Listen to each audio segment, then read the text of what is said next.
Welcome everyone. Welcome to the Fire's Edge. I am very excited to see all of you. Oh, look, we got lots of guys in the house today. This is amazing. Cool. I am very excited to have a conversation with you today about models of leading change.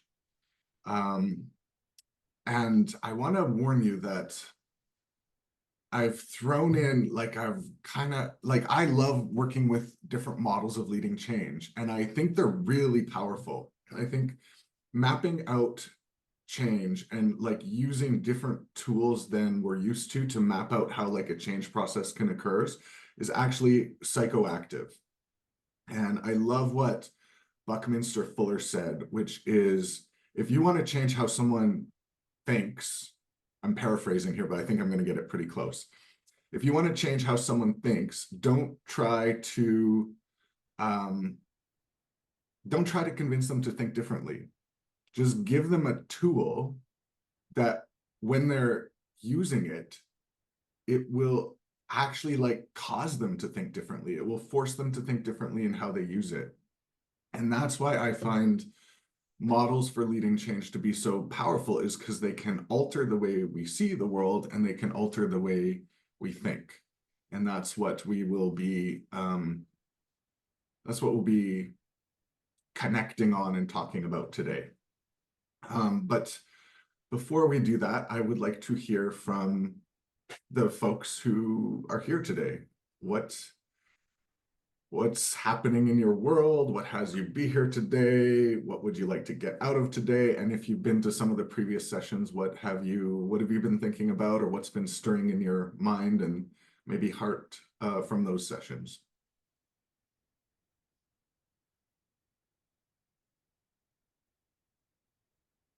Who's going to share? It's a small group today so far, so yes, Hugh, sure. Yeah, I've Yuval Harari, Sapiens, the book Sapiens, has written a new book called Nexus, and I just downloaded that book and curious to listen to it. He's kind of bringing the dread of AI. You know, we've been having a lot of conversations about AI, and I'm excited about AI, but I'm curious to hear what he has to say. And what the advances in it, and what there is there for us to actually look at that may be a high risk for humanity. So that's what's in my space at the moment, because he's an interesting human and somebody worth listening to, and I'm gonna have a listen to his book, and I'm curious to hear what other people have to say about that. Like, you know, do we have something to fear in AI? Is it something that we, will need to rebel against at some point as humans, or be taken over by? That's where my space is at the moment. Cool, thank you. Anyone else? Yeah, Dave. Along those same lines, I've been thinking about that too, Hugh, and yet how there are so many things for all of us or any of us to be distressed about. And I'm seeing more of that than I am of people being excited about a vision of something better for the future, whether that be generally kind of, even on the political stage, listening to Trump and Harris debate. There's so much negativity, um, uh, and so little of, hey, we're going to create X or we're going to build Y. It's something to draw people toward it. And even within organizations, it seems it's hard to create a vision of creation when there's like so much to do to protect and prevent bad things from happening. So, I'm really super curious how to generate along the lines of the theme of today. Justin, how do we create a vision for something great, something new, something different that isn't sort of tainted with words of lawyers and accountants. Oh, we have to reduce cost or we have to avoid legal threats. Anyway, I hope that connects. Okay, yeah, it does. Thanks, Dave. Logan? Uh, yeah, I mean, I have a great fascination with disruption. Maybe partially because of my own experience of being often disrupted and what I think I want out of life, and then through that discovering that there's something beyond what I thought was the big idea that actually has the old big idea be obsolete. And the nature of all technology seemingly to possess a spectrum of application. I recently watched the movie Oppenheimer and was kind of grabbed by this seeming truth that any technology can be harnessed for some terrible destructive means or for some, you know, huge evolutionary leap in what's possible, and that all technology seems to possess some spark of that same spectrum or field of impact. And you know, to build off of what you were saying, Dave, what I want for my life and what I want for the world that I hope to leave my children is this view of we get to say. And so I'm here to be in a group of people who are creating with whatever technologies, whatever disruptions are arising. Cool, thank you.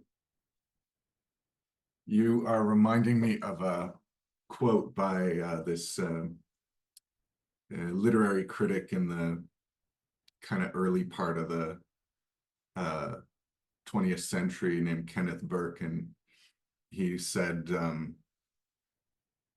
it said a bunch of cool things, but one of them was, do we use words being like a technology, right? Language is a technology, so I think this can be generalized to all technology. Do we use words, or do they not also use us? And then he talked about how words, ideas, ideologies could inhabit us like a god, and that they would cause us to like hop around and move around differently than if they hadn't existed. And that always makes me wonder about the relationship of how I want to hold technology and how much where I can transform it, and also where I want to, how I'm going to be transformed by it, and how I want to hold that relationship. Thank you. All right, anyone else before we jump in? Okay, well, I'm gonna share some slides. Let me actually do this. We have a new way of doing this, I think, that's gonna prevent any ugly gray boxes. Can you all see that? Okay, great. So the first thing is, think of a change you're committed to. So I want you to I want this to actually be a conversation. Like, I don't want to present a bunch of stuff. I want us to actually dive in and explore. So think of a change you're committed to, and it could be, if you can, grab your note-taking app or pencil and paper or whatever it is, and write it down. What's a change you're committed to in your, so it could be any domain, your business, your you know, your attitudes, the way you're showing up, your family, your you know, your health. It could be some domain like that. What's a change that you're committed to? So what is the change is the first question, and then what's a domain that the change is in? What is the domain that the change is in? And then what's the time horizon on that change? Is it by, you know, next month, by tomorrow, by 10 years from now? By after you're dead, what's the time horizon on the change? And then I'd love to hear from a couple people if you'd like to share what's a change you're committed to?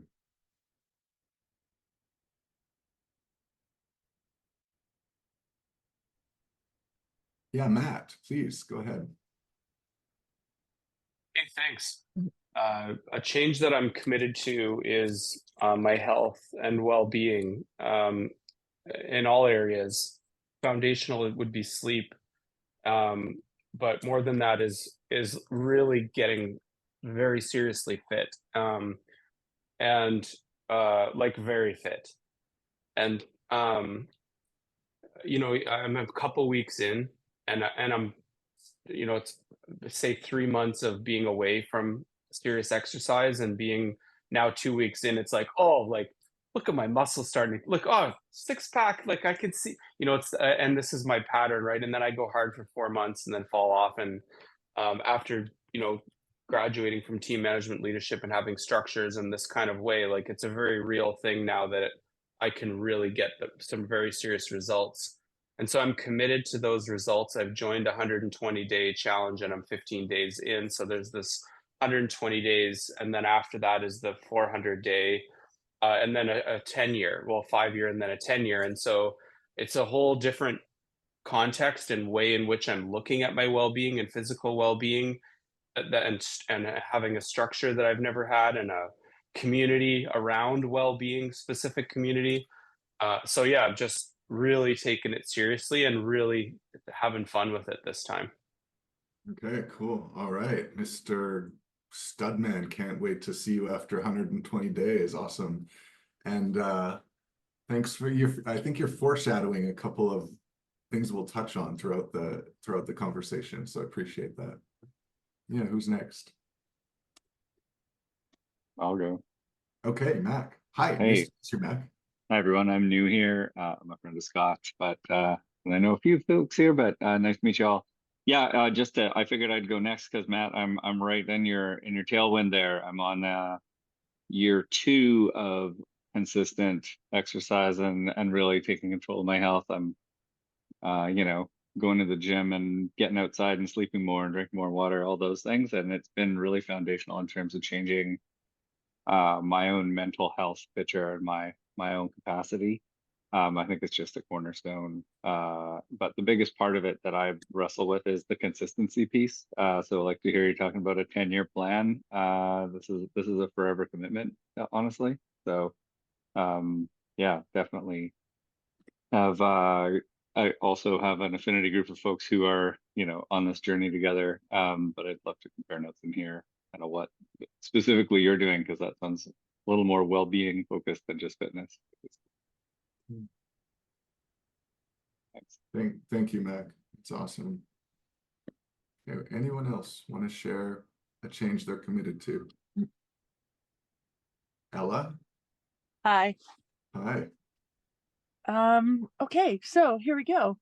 The change I am committed to. So I recently, it has been evolving, and it occurs to me like artificial intelligence, climate concerns, geopolitical, economic. There's a lot of concerns right now, and artificial intelligence, of course, will be part of the concerns around the economies of the world collapsing, and what that's going to look like, and how we're going to transfer to a new system. So the change that I'm committed to is that all of these issues, all of them, and probably some that we don't even know about yet, have us move into a new, let's use the word paradigm, a new way of living, right? Because how we are living right now is not working. It is not working on a number of fronts. So the domain that I'm bringing to this is all the domains. Like it involves everything, like, you know, it might be economic, business, climate, all of that. And how are we going to survive? What does it look like on the ground? So, and and the timeline, the rest of my life, whatever it is, however that is. And hopefully, whatever it is I create, I pass on to the younger generation so they too can do their science experiments and figure out, oh, this doesn't work. And literally, I'm close to the ground, I'm close to the earth, and how things were 2 and 3 years ago don't work anymore because of climate change. And how do we bring artificial intelligence into that conversation? That's what I'm looking for. High tech, high science, and Mother Earth, and pairing the two together. Do you get Cool. that?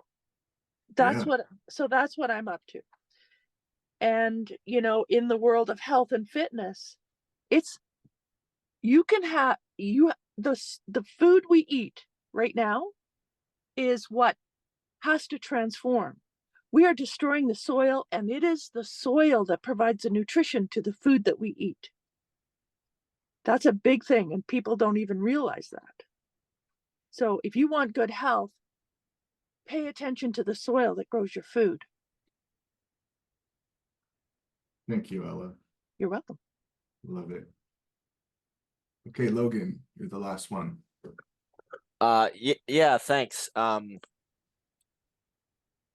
So the change that I'm committed to is in this domain of disruption and technology that I'm just so intensely interested in. And it seems that you know, Justin, you shared a few sessions ago about this punctuated equilibrium and how there's an emergent phenomenon of at these various points in evolution where some radical new level of complexity arises. And it seems like we're in that historical moment, as you've said, and that in this disruption, we don't yet have the language to embody the vision of who or what or how we are to become.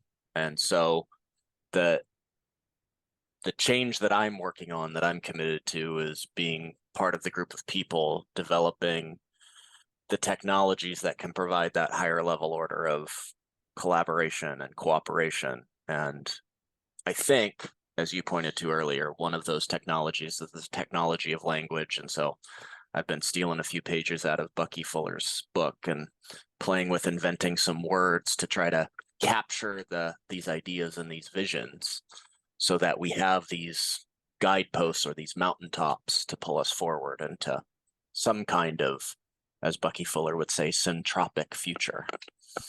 Cool. Well, thank you. All right, we're gonna keep moving, and Emmanuel, I see you have your hand up. There will be lots of opportunity to share.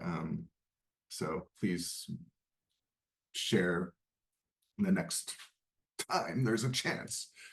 So I want to share the first model of change, and this one's kind of cool. It's pretty simple, and it's like one kind of pattern that a lot of systems and a lot of living, it's a very biological type of pattern. We see this in our own, I think we see it in our own belief structures, like cognitively, we see it in our families, in our businesses, in our lives. So it's a great kind of map of change. And it's called the Ecocycle, and it comes from Hurst and Zimmerman. And it just says that for any phenomenon, especially kind of a living or dynamic or like process-based phenomenon, it's going to have a birth, and then somehow whatever gets born is going to grow and develop and sprout and take root and flower until it's mature. And then at some point it will have reached the height of its maturity. And then at that point, some parts, it will die. It will, and there is an opportunity actually for creative destruction. And then I guess out of the phoenix or out of the ashes, there can be like a creative intentional destruction. And then like, oh, there's actually a moment where something new wants to get conceived, a new some kind of new idea wants to emerge, something wants, there's a renewal process, and then out of that, something gets born again. So, so I want you to reflect on the change that you're committed to. Where do you see yourself in this cycle, this eco-cycle? Is it that something's like getting born inside of you right now? Or maybe it's just like an infant stage, or maybe whatever you're working on is like quite mature, or maybe the change that you're working on, like, Logan talks about disruption. Maybe there is like some creative destruction that needs to, or that you sense wants to happen. And I'm curious about that. So so I'd like to actually just invite some reflections on that model. What's there for you? What do you see? What stage are you at in your own process of change and the changes you're committed to? Emmanuel, do you want to share about this one? Hi, everybody. Hi. Thank you so much. And I ran into a friend, and I couldn't be there in the beginning, but I really appreciate today's subject and how you're conducting it. So thank you for that. Can you hear me well? Yes. Yeah. I was going to suggest, like at the end of last session, you guys were asking if we had anything that we wanted to talk about in these, and I really wanted to bring up the fears and the dreams.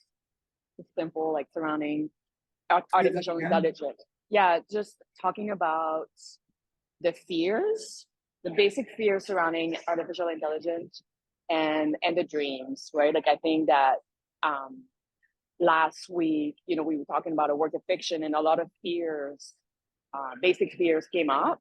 And again this time, right? So like I think it would be interesting to just go over that, just brainstorm for an hour on all of those, right? But to answer the first question that you had posed, for me, I think it's the place of women in the world, right? And so like my responsibility as a woman in the world, how can I help to, elevate my situation, change my situation, and therefore change everybody's place in the world, right? So it's that's it. And then what you just added now, I think for me this is in process, but I own a yoga studio in Chinatown, and so I'm really interested in wellness and health for women, right? That's sort of like basic. And then if you push that even more, it's like sexual liberation for women, but for everybody. But I'm a woman, right? So that's that would be what I'm really interested in. Yeah. Thank you. Yeah, that's really beautiful, and it seems so such fertile grounds, yeah, territory right now. Yeah, absolutely. Yeah, and like when I was trying to think of the best way to pose that question about like how can we talk about the fears, the dreams, and then I was like, okay, what are the last taboos, and I feel like we're still so not there with sexual taboos, right? And AI again has this like, that you can replace anybody's face and make porn, and like it has so much fear around it. But also, how could we use it as a tool, not to empower, all these empty words, but like how can I use it to liberate myself, right? And yeah, of those last taboos, right? And unfortunately, I don't think it's going to happen in my timeline, but I'm definitely going to contribute to helping the next generation, I think. Brilliant. Thank you so much. Yeah. Susanna, you had your hand up. Do you want to share? I was doubting myself, but I could share, yes. Okay, good. Well, I don't doubt you, so please. Okay, share. thanks. Okay. Yeah, so one example that I see for this one, yesterday I was dealing with I was given a gift card, like a Visa gift card, and I had the intention of paying bills with this Visa gift card. And I've been dealing with it for the last 48 hours or so. And it's very frustrating because it was blocked. It was like fraud blocked. And I'm trying my best to actually take this fraud block off by calling the center, and then they're going back and forth, back and forth, back and forth. And then I went into a breakdown where I was really upset and frustrated that this shouldn't be taking like 48 hours of my time. And so when I got into that state of like, just breaking down and crying and everything like that, I started like I felt like rejuvenated from the ashes in a way, like, like a phoenix almost, and like saying like, this is like, like I guess what everyone deals with, finances sometimes. And for me, it takes a toll on me, and then like I don't want to live like this anymore. I'm going to be causing the matter in my life, like really cause this. And I started reflecting this morning and doing some writing and seeing what was missing for me in creating this abundance in finances was actually contributing to people, like not selfishly taking it by myself because it didn't work for me. But if I'm here and like contributing and impacting people's lives, then it's like 10 times like the flow of energy for me. So I see that sigma as a the maturity process of actually seeing that big like fruition of like what would it take for me to expand and even contribute to people's lives 10 times more than doing it by myself, right? So yeah, that's an example that I see as to this model. Yeah. Okay, thank you. And thank you so much for, being so open and vulnerable and putting something you're actually dealing with into this space. And I really appreciate your share. Thank you so much. Welcome. Yeah. All right. Okay, well, let's keep looking at some models of change. I'm very aware we're not going to get through everything today, but I just think I'm happy to take this slow. If we need to, we can do another session on this sometime. Okay, so I want to share with you like a framework for mapping out change that has been so powerful for me and so useful in so many areas. It's simple, but powerful, and it can go very deep. And it's changed the way I see the world and given me so many benefits in how I approach life. This model comes from Ken Wilber. If you've ever seen he's written a lot of books, and back in the 90s, he used to be kind of this muscular guy with a bald head. You might have seen him on some books. He's a bit older now. But he's written a ton of books. And this is the model. It's based that there's two fundamental primordial polarities in the world. So there's two kind of, two polarities, two continuums, I guess, maybe, that have existed since the beginning of the universe, he would say. And it's embedded throughout all of existence, all of life, all of phenomena. And the first polarity is the interior and the exterior. So that like every phenomenon that arises has like an inside and an outside.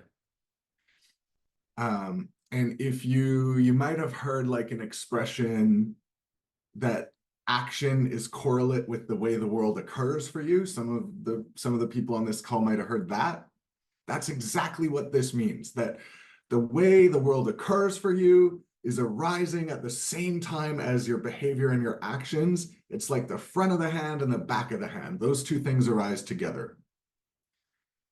And then you can cross that, you can add another dimension to that, which is that all phenomenon has an individual and a collective dimension. So that there's like me and there's the group, there's the particle and the wave, maybe we could say sometimes. And then when you put these two polarities together like this, what you get is 4 quadrants, 4 spaces of reality. And each one of these spaces is so rich and deep, and it requires like different methods of looking at it and different approaches to how to cause change in there. And so the four spaces are on the interior of the individual, or the upper left quadrant. That's kind of like the psychology of things. It's your thoughts, it's your feelings, it's your experience moment by moment, what's going on inside of you. It's the worldview that you have, the mental model, which is like all the strategies that you can think of how to like navigate the world and how you see the world, and you know, how you're able to grasp and make sense of the world and the complexity in it. And it's also your state of mind. Is your mind, you know, going a mile a minute? Is it clear and calm and still? That's all part of this upper left quadrant. And I would say it's what it is like to be you is in this upper left quadrant. And then crossing over to the upper right quadrant, that would be your actions. It would be your behaviors. It would be the things that you can actually measure, the results that you're getting in the world. It's your biology, or like your health, which you know, Matt and Mac both talked about today. And it's space and time and matter and velocity. So it's kind of physics and biology and chemistry. All those things go into the upper right quadrant. And then in the lower left quadrant, well, that's the interior of the collective. So that's like the network of all the conversations that you're in with all the different people in your life. It's all the shared meaning that you're creating. It's your relationships, you know, your close relationships, and also your kind of less close relationships. It's the culture that you're in. It's the norms. Emmanuel was talking about taboos. And there's also something about like the vibe. Like when we're on this call, or, you know, like the elections, right? I'm so addicted to watching the election in the US, but like they're talking about this vibes election, and Kamala's got the vibe right now. But even on this call, with all of us connecting together, there's some kind of like vibe that we can feel if we tune into it. There's something going on here in this space. And then if we cross over to the lower right quadrant, there's systems. So those are like the kind of patterns and structures and the organizations that we're part of. And it's also our environment, the ecology. Ella was talking about the earth, and things are changing quickly. And it could be platforms, you know, digital platforms, social media, algorithms, AI, all those things that are in our world that have an impact. And money, economies, markets, international trade between, you know, people in Vancouver or wherever you are, and technologies. So those are the four quadrants. And the first thing to notice is that if you want to create a change in any one of these four quadrants, you can start by focusing on that quadrant. Like if Matt wants to change his health, he can focus in the upper right quadrant by going running every day. But all the other three quadrants have an impact on his ability to cause that change. His mindset, his thoughts, feelings, emotions, his mental model, his strategies, that has a huge impact. And same with, he even mentioned it, being part of a community and causing like a community, and also the structures and the, you know, technologies and platforms that he's using. So you can get at the change you want to make. You could map it out in each of these four quadrants. What are the things you could do? What are the actions you could take? What are the approaches you could take?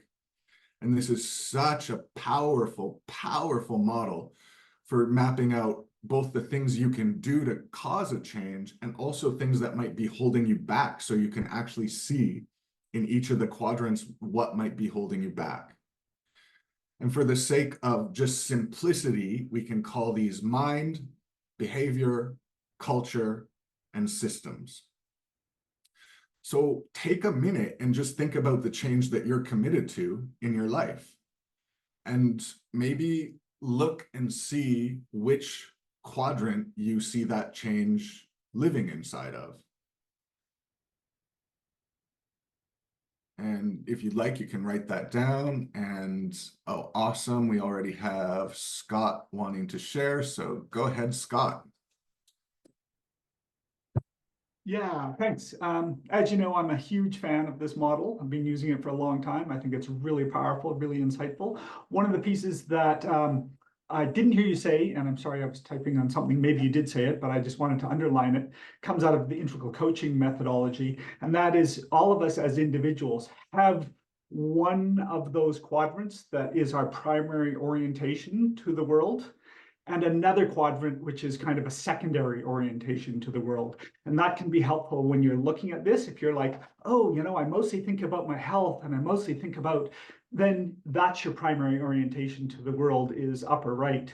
Whereas if you're, you know, if you tend to think, you know, as I do, primarily in systems and technology and all that kind of stuff, then your primary orientation is in the lower right. So that can be helpful. You know, you're going to have a bit of a bias towards which of those quadrants feels most familiar for you. And, you know, part of the integral model is that's also a big clue for you for where you need to fill out, because you really want to try and balance all of those. So thank you. Thank you, Scott. Thanks for adding that. Beautiful. Emmanuel.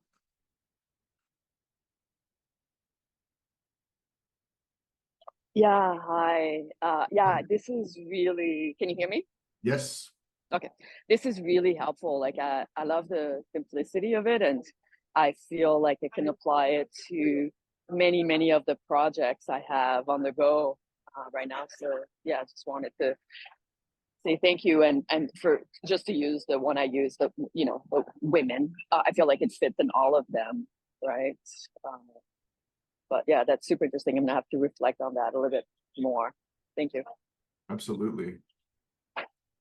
So who'd like to just work with whatever change they're work, you know, committed to in the world? Like, you know, like let's get something specific on the court here. Someone raise your hand and let's work on it for a minute. Don't be shy.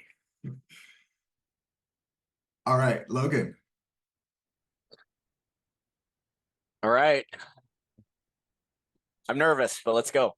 Okay, good. What do you got for us? So, you know, earlier I was sharing about kind of working on these ideas, and I'll call them systems for lack of a better word, or structures to build whatever this next level of super organization, you know, potentially we're talking planetary super organization. You know, humans, you know, as a mass of humanity interconnected with operating in harmony with the biosphere of the planet, you know, which kicks down the doors to some interplanetary stuff. But for the time being, for this conversation, I really want to focus on, you know, at a planetary level, what's at a possible. planetary level, what's possible? I mean, let's just start small. Well, I mean, we're already reaching extraplanetary, right? So let's not assume that escapism from the planet is part of the equation. Okay. So get a little specific if you can, like just, and I think in order to do that, you might have to name like one planetary systemic thing that you want to see, or can you do, like, is it a, like what I might, if I was speculating on what I'm hearing you say, is it like a new form of planetary governance? Is it a new, how could you kind of get specific about it? Because it'll help the discussion. It'll help. I think it'll help. Yeah, I've been working on that, trying to get specific about it for a couple of years. So I think that's why I'm so nervous about this conversation. Yeah. Maybe I'll shrink it right down and say, okay, so right now I'm a co-founder in a business where we're looking to bring the technology of housing to a similar level of technology that's available in almost every other domain of life, where we can, through the power of digitization, global economics, and the internet, we can actually achieve housing that's smart, that's efficient, that's robust, and that's affordable and available at a scale sufficient to meet what we might call the gap at the level of humanity, which my calculation is about 3 billion homes. Okay, that's beautiful. And so can we work with that? Yeah, please. That's really juicy. Okay, good. So so let's kind of just do like a tour through each of the quadrants. So if we start in the upper left, which is, so it's the interior of the individual. Now that can be you, and it is very important to look for yourself, you know, when we change, everything changes. So for you, it could be your strategies, your mental models of how to accomplish this change. It can also be your state of mind, you know, how you emotionally, or kind of like how you react with, engage with it. Is it, you know, and it could be a lot. I think a lot of it has to do with your intentionality here. Like, what's the power of intent, and your ability to envision that future very clearly and sort of operate from that. But in the upper right, it's not just about your interior. It's also about maybe the people that you're engaging with, their interior. If you can sort of take their perspective as much as possible and see inside of like what they might be thinking, what their mental models are. So just thinking from all that kind of interior of the individual, what do you see? What do you notice seems like something you could take on, or some kind of way that you could work with that? Or what do you notice might be holding you back? That might be an easier question to tackle. Well, maybe I'll start with the assumption that I've been operating it around the models. So my assumptions of the model is that this future must somehow be built upon the models that we have. So it's almost like could be an intuitive leap from the models we have, but requires some grounding in the models we have. And one of the core pieces of anything at a planetary level right now is economics. And so I'm operating from an assumption that the current access to scale at a planetary level is profitability. And so that implies for-profit corporation. Okay, got that. So that's one of your models. Anything else you see there?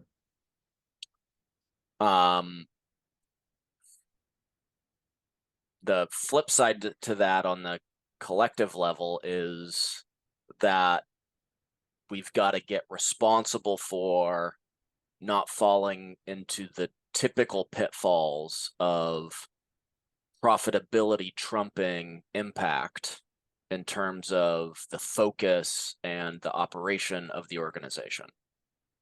Okay, got that. And would you say that that is also part of your current model? Yes. Okay, got it.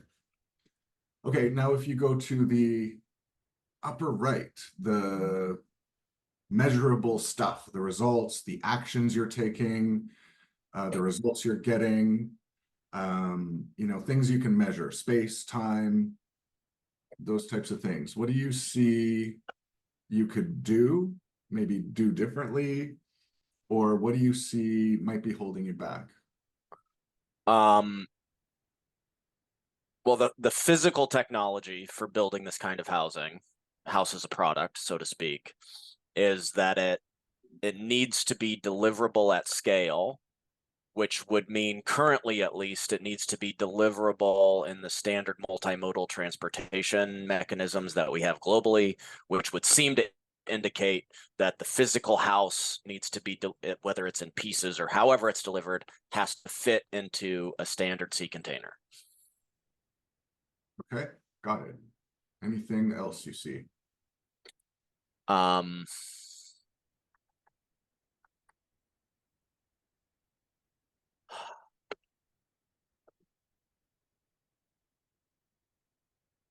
There's an inherent limitation of delivering a house as a product because as a set of engineering systems, which a house is, it relies on utility systems that are hyper local, like where the water line and sewer line and its elevations and how it function and at my house might actually be dramatically different 50 feet away at my neighbor's house.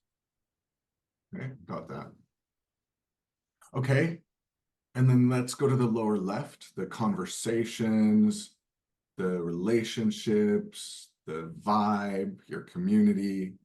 What do you see there as either some force that can drive the intention forward and support it, or that might be holding it back?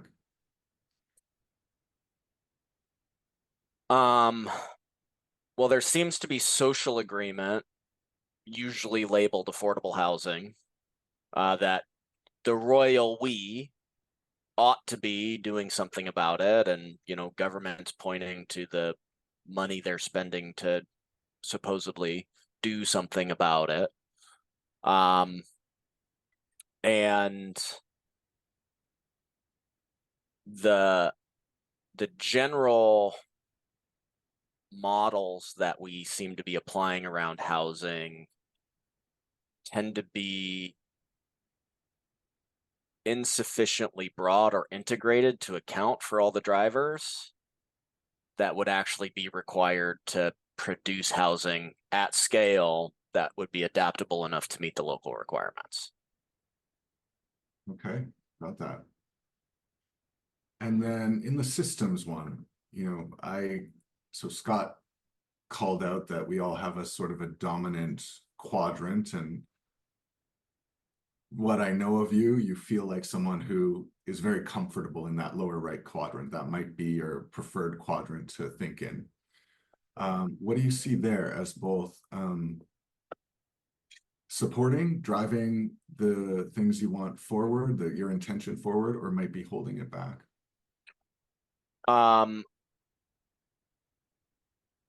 Well, it's interesting because it points to what I just said about the lower left, about the inherent systemic limitations to our view of housing.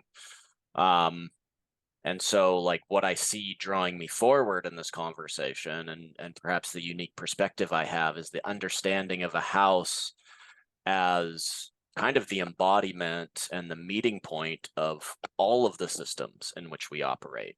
It has very local and structural and specific, protecting us from the local weather and being designed for that specific requirements. But then how it gets installed and how it looks and the expectations around it are a function of local social systems and local political systems and local customs in terms of how economics operate locally. Your usual house in North America is going to be wood frame versus your usual house in a lot of the rest of the world is going to be concrete or masonry of some kind. And so there's this meeting of all of the systems of that, and then our own human systems, in terms of how we interact socially in the place from which we leave, and our context for ourselves and our individual life as a part of a broader collective situated in a neighborhood and a community, and the structures and customs and cultures of that, and the region or state, and like I can go on clearly, Yeah. right? But it's that's really brilliant. What you said there is really brilliant. So I don't know, like I doubt in the next, I don't think we're gonna get to somewhere where it's like, wow, this is like a breakthrough insight. Maybe we will, but this is for everyone, is take the time. If you're committed to a change, take the time to map out in every one of those 4 quadrants, what are the things that are holding me back? If I want to, maybe I'm depressed and I want to have more joy in my life. Like something, it might be a simple change like that. You can look in the upper right, upper left quadrant. Okay, what am I what do I think? What's my strategies? You know, how do I feel? All that's great. But then look in the upper right, you know, what am I eating? What kind of exercise am I getting? How much sleep am I getting? Look in the lower left, you know, what kind of structures do I have in my life? What kind of groups am I participating in? You know, all those, and lower left, what kind of groups, what kind of conversations, who are the friends I'm hanging out with? You know, all of that is going to have such an impact when you see it all together, and especially when you map out the things that might be holding you back in each quadrant. Because if sometimes it just takes removing one thing that's holding you back, and it can unlock just this flow of energy. So it's a really, really powerful model. I mean, you can get deep into it. There's all kinds of patterns you can look at, and there's whole 40-page documents written with you know, different ways of looking at all this, but it can just be so simple. And if you can see one thing that you hadn't seen before, or see it in a new way of how it's connected to other things that's holding you back, it can make a huge, huge difference for you. So thank you so much, Logan, for being willing to kind of put all that stuff out there, and I hope it's valuable for you. And I really love and support what you're up to, and so thank you for being who you are in the world. Okay, so we have a few minutes left, so I'd like to hear from a couple people, what are you noticing? What's there for you? What are you getting out of this? And then if there's time, we might leave off with another model of change, but we'll see. What are you noticing out of this conversation?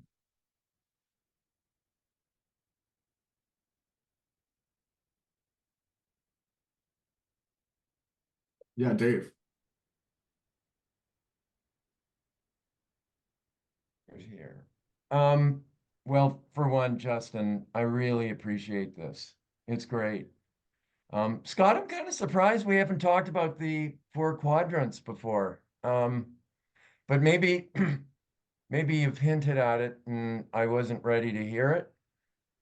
But I'm really noticing how, for me anyways, how profoundly the upper left is. You know, for me to lead, my head has to be in the right place. And, you know, that's, I think, my biggest struggle right now is looking out in the world. And what I see in the world, how I see it, is so fundamental to how I'm feeling about tackling the dream. And I have to consume the right stuff, you know, like, I'll say it, listening to Trump doesn't do me any good. Yeah. Anyway, I'm sure all of you have a lot of thoughts about that sort of thing, but that feels like a big deal for me right now. Got it. Thank you. Yeah, I mean, there's books that have been written. Jonathan Haidt wrote a book about the anxious generation, and you know, all these social media algorithms and you know, the way that those technologies bear a weight on our mental and emotional state is, I don't think we've reckoned with that yet. So I think that's very important what you just pointed to, Dave. Yeah. Anyone else? What are you getting from the conversation? Or what are you noticing that you could? For myself, Logan, Yeah. or Justin, thank you so much. And Logan, thank you so much. It's like back to I'm really looking back to the basics and the like the foundation of the teams that I currently have in place in the things that I'm up to. So I can see that there's some areas where I'm functioning a lot more smooth, strong. And then there's other areas where I can bring more intentionality or structure or being or all of it to these Oh, areas. So I'm hello. seeing, getting back to the basics of the things that matter and setting like a really solid team and foundation around that. Thank you. Thank you, Christina. Okay, well, I had so many other models I wanted to walk through. I should have known where there was like, I had a systems change model, disruptive innovation model, theory U. I don't know, about 3 or 4 or 5 other models. So we're not going to have time, but I want to maybe just close with a quick invitation inspired by theory U. And if you know about Scharmer, Otto Scharmer, he has this process where we shift our attention outside of like our normal confines of attention into the field. And we kind of notice like on a deeper level, okay, what might be happening here in the field that's having me show up this way or having me think this way? And his model for doing that is that we open our minds first, stop kind of just thinking the same things we've always been thinking and just look, okay, what's actually happening here instead of my stories that are from the past about what's happening here. And then we open our heart. So we allow ourselves to connect with ourselves, others, reality on a deep level and sort of get through any cynicism, drop the cynicism and just be real here in this moment. And then open our will, he calls it, or I like to think of it as the belly energy, and it's kind of the force, your balls, if you're, like kind of the hara energy, sometimes it's called. Open that up, and instead of trying to force something, allow it to come, allow it to be born through you, like let your divine earth connection guide you, I guess, maybe. And that's a homage to you, Ella. So I want to just let's just take a minute. We don't have more than that, but just take a minute to direct your attention to the space in the center of your head and just notice oh, there's this whole powerful energy of my mind. And sometimes that energy comes from the past, or it's based on trying to predict the future based on the past. But if I just drop all that and just look what's here right now, just notice that.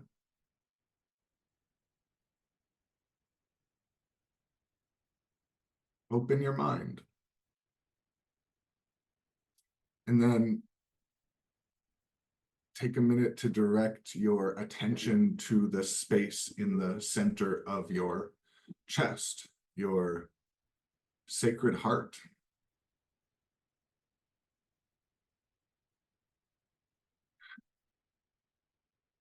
Just relax into that beautiful space in the center of your being and open your heart.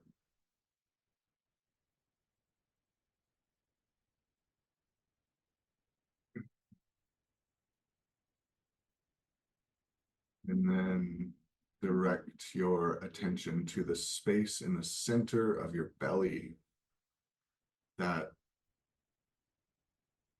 the divine birthright that you have to take and taste the beauty of life and to cause something, to shape reality. Just open your will.